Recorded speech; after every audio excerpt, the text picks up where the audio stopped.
Bom dia, Pai do Senhor. Hoje é dia 19 de julho de 2024, né? Estamos começando mais um momento, João 3,30, que ele cresça, que eu diminua. Como de costume, vamos estar orando e logo em seguida vamos estar passando para a palavra do Senhor, amém? Quem vos fala aqui é a missionária Nadira Albano. Meu Deus, meu Pai, em nome de Jesus, nessa hora eu entro na tua presença santa, pedindo perdão pelas minhas falhas, pelos meus pecados que são inúmeros, Pai. Apresento o lar, a família, o ministério, o chamado, tudo se tu confia da minha pessoa. Apresento também, meu Deus, a vida desse irmão, dessa irmã que vai estar do outro lado ouvindo, se eu possa estar alcançando, curando, libertando, salvando. Se tiver alguém lutado, que eu possa estar consolando. Visita os três poderes do nosso país, executivo, legislativo, judiciário. Visita os moradores de rua, as prostitutas. Visita aquele pai de família que tem nada para colocar na mesa para o seu filho. Aquela mãe solo também, Pai, que não sabe o que fazer, Pai. Visita aqueles que precisam de um milagre, um socorro neste dia, é o que eu te peço, em nome do Pai, do Filho e do Espírito Santo de Deus. Amém? Nós estamos numa maratona, né, em Hebreus, e hoje a gente vai estar meditando em Hebreus 9, tá? E diz bem assim: a adoração no tabernáculo terreno. Ora, a primeira aliança tinha regras para adoração, também um tabernáculo terreno. Foi levantado um tabernáculo na parte da frente chamada Lugar Santo. Estava o candelabro, a mesa e os pães da presença. Por trás do segundo véu havia a parte chamada Santo dos Santos, aonde se encontrava um altar de ouro para o incenso e a arca da aliança, totalmente revestido de ouro. Dessa arca estava o vaso de ouro contendo o maná, a vara de Arão que floresceu e as tábuas da aliança. Acima da arca estavam dois querubins da glória que com sua sombra cobriam também a tampa da arca. A respeito dessas coisas, não cabe agora falar detalhadamente. Estando tudo assim preparado, o sacerdote entrava regularmente no lugar santo do tabernáculo para exercer o seu ministério. No entanto, somente o sumo sacerdote entrava no Santo dos Santos apenas uma vez por ano, e nunca sem apresentar o sangue do sacrifício. Que ele oferecia por si mesmo e pelo pecado que o povo havia cometido por ignorância. Dessa forma, o Espírito Santo estava mostrando que ainda não havia sido manifestado o caminho para, para o Santo dos Santos enquanto permanecia o primeiro tabernáculo. Isto é, uma ilustração para os nossos dias, indicando que as ofertas e os sacrifícios oferecidos não podiam dar ao adorador uma consciência perfeita limpa. Era apenas prescrições que tratavam de comida, bebida, de várias cerimônias de purificação com água. Essas ordenanças exteriores foram impostas até o tempo da nova ordem. E a nova ordem? Jesus. Meu Deus, meu Pai, em nome de Jesus, essa palavra que o Senhor colocou no meu coração. Deus, que eu não falo o que eu quero, mas aquilo que o Senhor tem que falar para mim e para o teu povo nesta manhã, em nome de Jesus. Que João 3,30, né, que é o nome do programa, cresça, que eu diminua e que ele apareça sempre, né? Então, aqui a gente vê que no capítulo 9 vai estar falando da adoração no tabernáculo. Então, ele vai estar dando uma descrição, mostrando, né, igual a gente acabou de ler aqui, que tudo era coisas exteriores, né, imposta por homens, que foi dado a Deus para Moisés, né, mas que não tinha eficácia nenhuma, porque sempre eles estavam anualmente fazendo, né, esses mesmos sacrifícios. A gente vê também que esse tabernáculo ele foi levado, ele foi erguido por Moisés, e aí começa a contar tudo que havia lá dentro e o que se encontra. Ele diz assim: olha, a primeira aliança tinha regras para adoração, também um tabernáculo terreno. Era um tabernáculo o quê? Terreno, né? Então, ou seja, tudo tinha regra, porque tudo que é de homem tem que ter regra, porque o homem necessita de regras. E ele vem mais assim, ele vem e diz para mim, para você assim: foi levantado um tabernáculo na parte da frente, chamado Lugar Santo, estava o candelabro, a mesa e os pães da presença. Então, tinha todo um ritual, né? Então, ele está demonstrando como deveria ter. Assim, por trás do segundo véu havia a parte chamada Santo dos Santos, né? A gente vê que esse véu, vamos lá, detalhe, aonde se encontrava o altar de ouro para o incenso e a arca da aliança totalmente revestidas de ouro. Nessa arca estava o quê? Continha o maná, a vara de Arão que floresceu e as tábuas da aliança, né? Então, e ele diz bem assim: e acima da arca estavam os querubins, né? Da glória que com a sua sombra cobria também a arca. A respeito dessas coisas, cabe agora não falar detalhadamente. Então, quando ele fala aqui já do véu, a gente vê que Jesus, quando ele estava sendo morto, a palavra do Senhor diz que o véu se rasgou de cima a baixo, ou seja, dando livre acesso para mim e para você. Então, a gente não precisa mais de sacerdote, porque Jesus é o sumo sacerdote. Então, ele rasgou de cima o véu, de cima a baixo, porque era uma cortina muito grossa, mostrando que Deus estava liberando o meu e o teu acesso. Então, é algo tremendo. Então, e ali mostra também que lá dentro da arca continha o quê? O maná, que era o maná que era mandado todos os dias para o povo no deserto. Você falava assim, não guarda para amanhã, porque quando eles guardavam, ficava todo embolorado, né? Porque todo dia o Senhor mandava o alimento. Teve a vara de Arão que floresceu, a gente já contei, né? Da rebelião de Datã, Corá e Abião, que acho que está em número 16, né? Que ele não queria o sacerdócio levítico, ele achava que era muito pouco, ele queria ser sacerdote. E aí a palavra diz que após isso, né, a terra abriu, comeu ele todo e sua família, e houve toda uma situação, e ali teria que colocar, cada um colocou a sua vara ali, e foi a única vara que floresceu, foi a da tribo de Arão, né?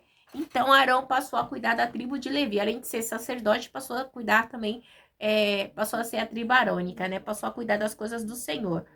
E é tremendo isso, porque mostra que Deus ele sempre está no controle de todas as coisas. E diz também que tinha lá os querubins, mostrando a respeito das coisas que não cabe agora falar detalhadamente. Então, mostrando sempre a grandeza de Deus. Então, o véu foi rasgado, então nós temos livre acesso, nós temos o sumo sacerdote, né?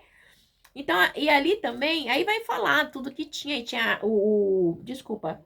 Ali se encontrava também o altar de ouro, né? Que tudo tinha um propósito, a arca da aliança, a caixa fechada, os querubins que representavam a glória de Deus, né? Então, assim, e todo um ritual, né? Que Deus havia dado para Moisés. A gente chega no 6 e diz assim: estando tudo assim preparado, estando tudo assim preparado, o sacerdote se entrava regularmente no lugar santo do tabernáculo para exercer o ministério.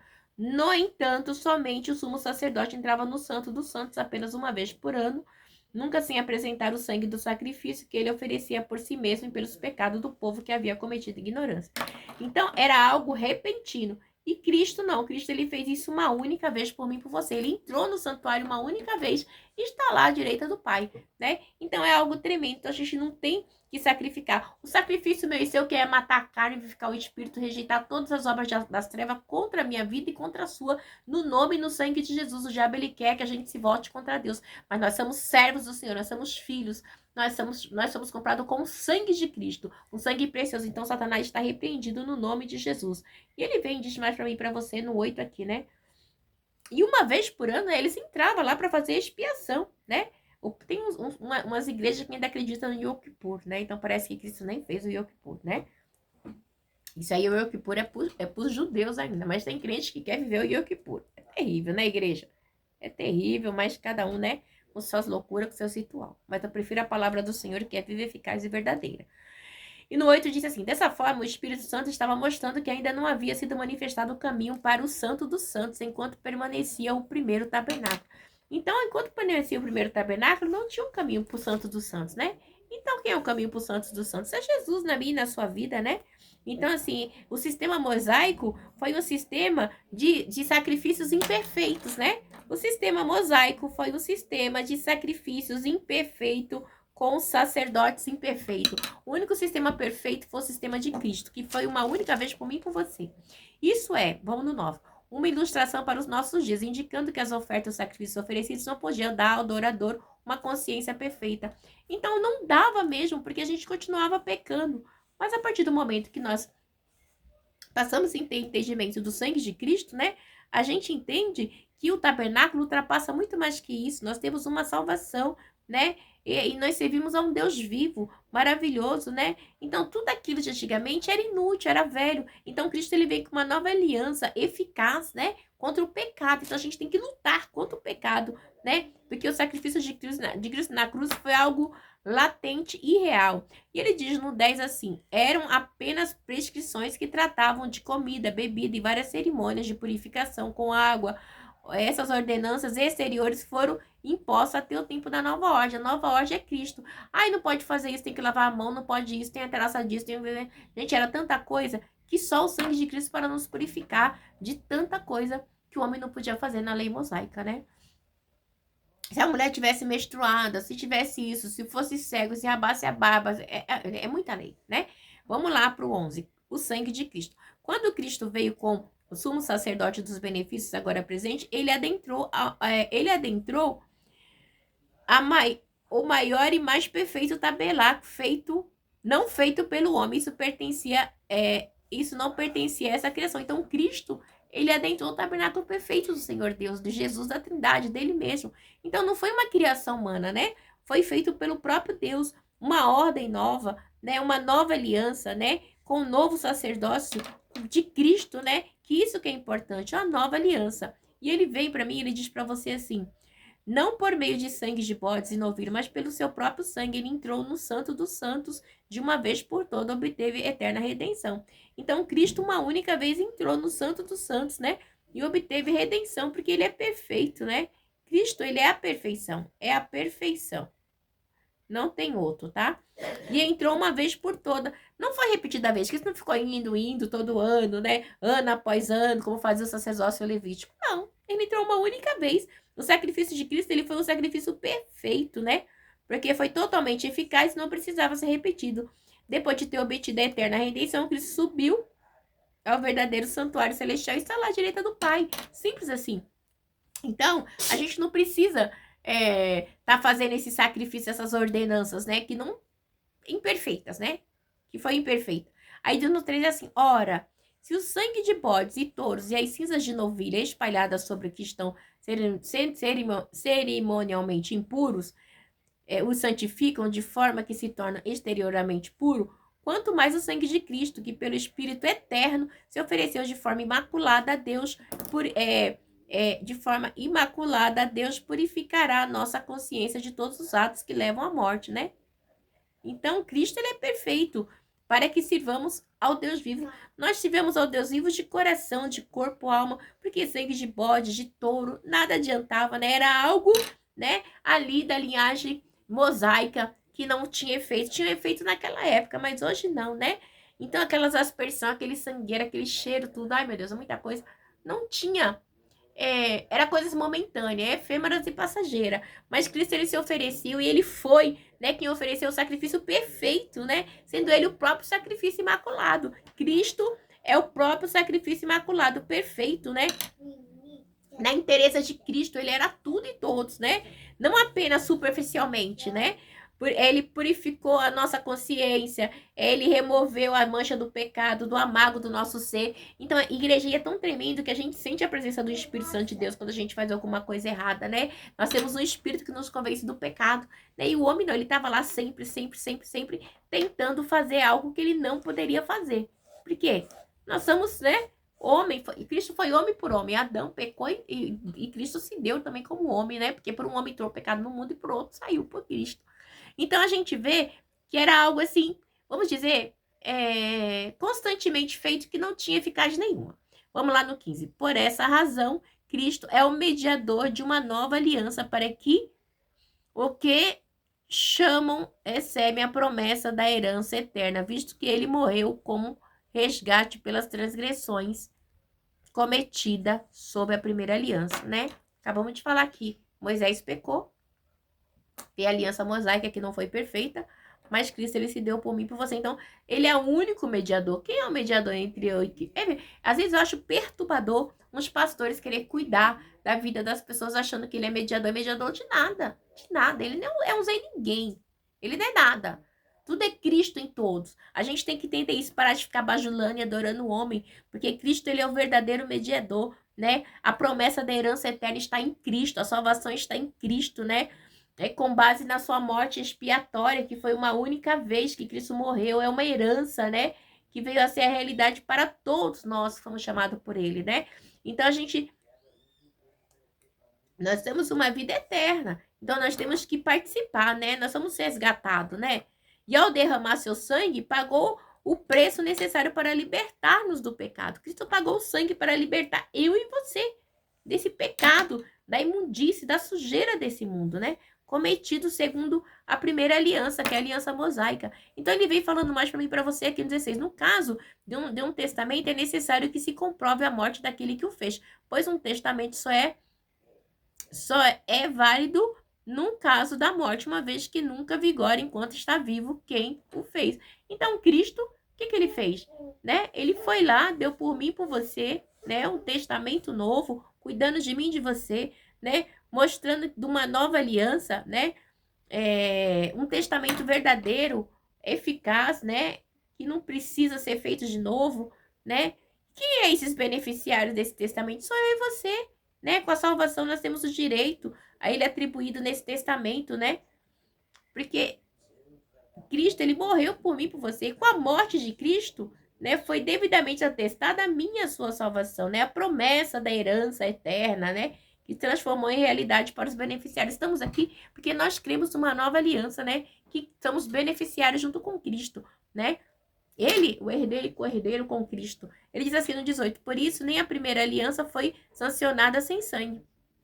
Quando Moisés, ali vem aqui no 19, quando Moisés terminou de proclamar todos os mandamentos da lei a todo o povo, levou o sangue de novilhos e de bode, também água, lã vermelha e ramos de isopor, e aspergiu o próprio livro do povo, dizendo: este é o sangue da aliança que Deus ordenou que vocês obedeçam.